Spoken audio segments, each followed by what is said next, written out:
এত বড় গ্রামের মধ্যে তুমি কি অমানুষ খুঁজে পেলে না এই পাপ কাজটা করার জন্য? এই গ্রামের মধ্যে কেবল কি আমিই আছি? না ডাক্তারবাবু, আমি তো স্ব ইচ্ছায় আমার জমি বাড়ি বিক্রি করতে চাই।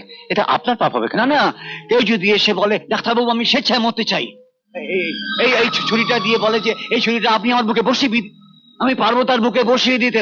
বল আমি পারবো?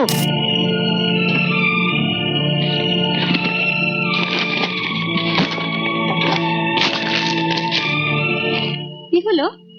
কি করছো তুমি? হ্যাঁ? আচ্ছা, জমি আর বাড়ির দলিলটা কোথায় রেখেছো বলো তো? এখন দলিল দিয়ে কি করবে? জমি আর বাড়িটা বিক্রি করে দেবো। বিক্রি করে দেবে? হ্যাঁ।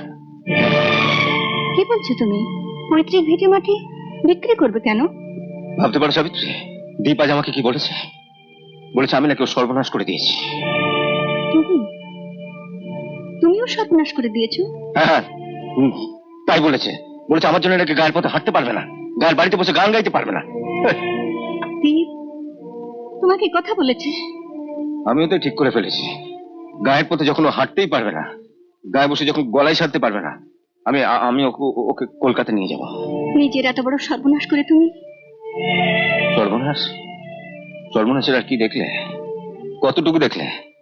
জমি বাড়ি তো বিক্রি করবোই। প্রয়োজন আমার শরীরের শেষ রক্তবিন্দু বেঁচে ওকে আমি বড় গায়ক করব। ওকে বুঝিয়ে দেবো মঙ্গল মঙ্গল চায়, ক্ষতি চায় না। বলে কিনা আমি ক্ষতি করে দিয়েছি।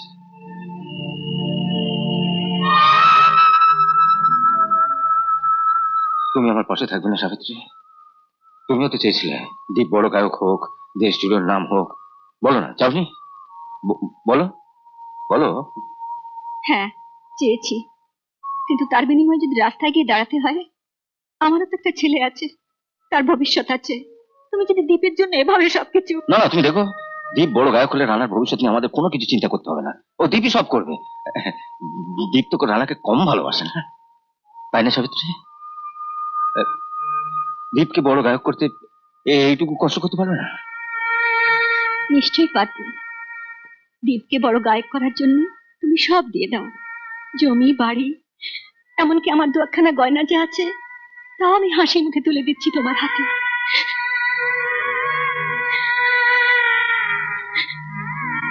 সাবিত্রী, সাবিত্রী,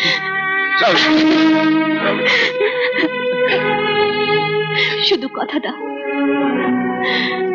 ওকে গায়ক করার জন্য তুমি আমার এই সিঁদুরের দিকে কখনো হাত বাড়াবে না।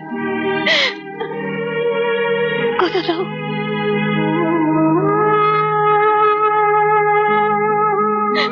ওকে গায়ক করার জন্য এটা আমি দিতে পারবো না। পারবেন না? না, আমি টাকা দিতে পারবো না।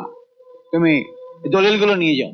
ডাক্তারবাবু, আচ্ছা মঙ্গল, এত বড় গ্রামের মধ্যে তুমি কি অমানুষ খুঁজে পেলে না এই পাপ কাজটা করার জন্য? এই গ্রামের মধ্যে কেবল কি আমিই আছি? না ডাক্তারবাবু, আমি তো স্ব ইচ্ছায় আমার জমি বাড়ি বিক্রি করতে চাই। এটা আপনার পাপ হবে না না। না, কেউ যদি এসে বলে ডাক্তারবাবু আমি স্বেচ্ছায় মরতে চাই, এই এই এই ছুরিটা দিয়ে বলে যে এই ছুরিটা আপনি আমার বুকে বসিয়ে দিন, আমি পারবো তার বুকে বসিয়ে দিতে? বল আমি পারবো? আচ্ছা আচ্ছা, বেশ বেশ, তোমার স্ত্রীর কথা না হয় বাদ দিলাম। আচ্ছা আচ্ছা, তোমার তো একটা ছেলেও আছে, তার ভবিষ্যতের কথা তুমি ভাববে না? ভাবলাম আমার একটাই ডাক্তারবাবু, দীপকে বড় গায়ক করতে হয়, যে কোনো মূল্যের বিনিময়ে হোক। ডাক্তারবাবু, আমরা যখন ছোট ছিলাম আপনি আমাদের চিকিৎসা করতেন, বিনা পয়সায় দীপকে ওষুধপত্র দিতেন। আপনি বলেছিলেন না দীপ বড় গায়ক হলে আপনি খুব আনন্দ পাবেন? হ্যাঁ বলেছিলাম, তখন তো বুঝিনি তাকে এত বড় গায়ক করতে গেলে তোমাকে এতখানি মূল্য দিতে হবে। ঠিক আছে, আপনি না কেন অন্যের কাছে আমাকে বিক্রি করতেই হবে। বলে কিনা আমার জন্য গ্রাম ছাড়তে হবে, জানেন ডাক্তারবাবু? আমার জন্য গ্রাম ছাড়তে হবে, জানেন ন্যায্য মূল্য কেউ দেবে না। তো দেখি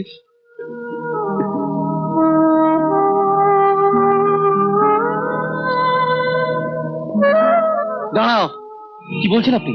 আজ সকালে তুমি নাকি ওকে বলেছো যে ও তোমার সর্বনাশ করে দিয়েছে, ওর জন্য তুমি গায়ে বসে গলায় সারতে পারছো না, তাই অভিমান করে ও তোমায় কলকাতা নিয়ে যাবার জন্য সমস্ত কিছু বেঁচে দিয়েছে।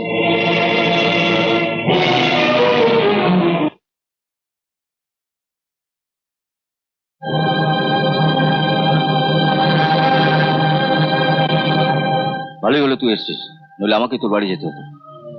যা বাড়ি গিয়ে সব গুছিয়ে নে, বিকেলে ট্রেনে কলকাতা যেতে হবে। ডাক্তারবাবু টাকাটা তুমি ফেরত দিয়ে দাও মঙ্গলদা। যা তাড়াতাড়ি গিয়ে সব গুছিয়ে নে। হ্যাঁ, আমার জন্য আমি তোমাকে জমি বাড়ি বিক্রি করতে দেবো না। ধুর বোকা, তোর জন্য জমি বাড়ি বিক্রি করছি কে বলবো? এ গায়ে থাকতে আর ভালো লাগছে না তাই। কি বলো সাবিত্রী? আমি বলছি তুমি ডাক্তারবাবুকে টাকাটা ফেরত দিয়ে দাও। এখন আর টাকা ফেরত দেওয়া সম্ভব নয়, অনেক টাকা খরচ হয়ে গেছে। বেডিং কিনেছি, সুটকেস কিনেছি, ট্রেনের টিকিট কেটেছি। হ্যাঁ দেখ তো, এর মধ্যে তো সবকিছু এঁটে যাবে কিনা। তোমার কাছে যা টাকা আছে এখন তাই ফেরত দিয়ে দাও, বাকি টাকার দায়িত্ব আমার। ডাক্তারবাবুর সঙ্গে কথা হয়ে গেছে। তার হয় না, ধান ভাঙা করলে চাকরিটা ছেড়ে দিয়েছি। মঙ্গলদা, অভিমান করে না হয় দুটো কড়া কথাই বলে ফেলেছি, তাই বলে তুমি আমায় এত বড় শাস্তি দিলে? ধুর বোকা, তোর কোনো কথা আমি কিছু মনেই করি না। বলো না, কোথায় আমাকে যেতে হবে? হাটে, বাজারে, মাঠে, ময়দানে, কোথায় কোথায় দাঁড়িয়ে আমাকে গান গাইতে হবে বলো? আমি আমি গলা ছেড়ে গান গাইবো, বলো না। কোথায় দাঁড়িয়ে গান গাইতে হবে বলো? তোমার লজ্জা করবে না? বৌদি, কত বড় যন্ত্রণায় আমি আজ মঙ্গল থেকে কথাগুলো বলেছি, তা যদি তোমরা বুঝতে।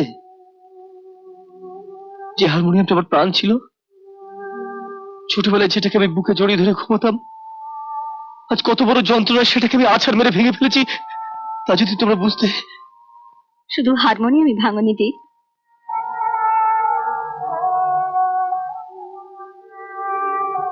হাত দিয়ে দেখো তো, তোমার হারমোনিয়ামের রিডের মতো ওর বুকের পাঁচটাগুলো কেমন ভেঙে গুড়িয়ে দিয়েছো।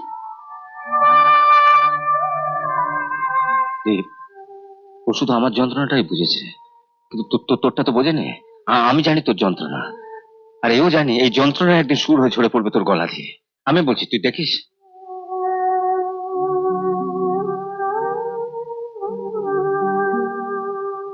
চন্দী,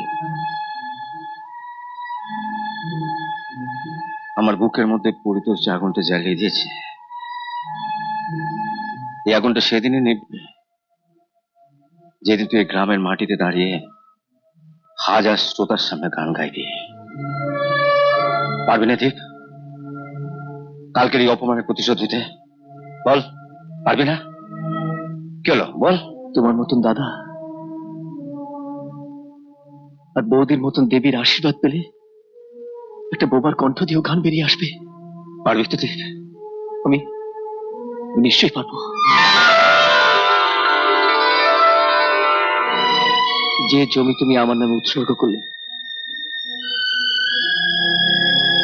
সেই জমির উপর দাঁড়িয়ে আমি প্রতিজ্ঞা করছি, এই গ্রামের মাটিতে দাঁড়িয়ে আমি এমন গান গাইব যা শুনে গ্রামের প্রত্যেক মানুষের হৃৎপিণ্ড ক্ষণিকের জন্য স্তব্ধ হয়ে যাবে।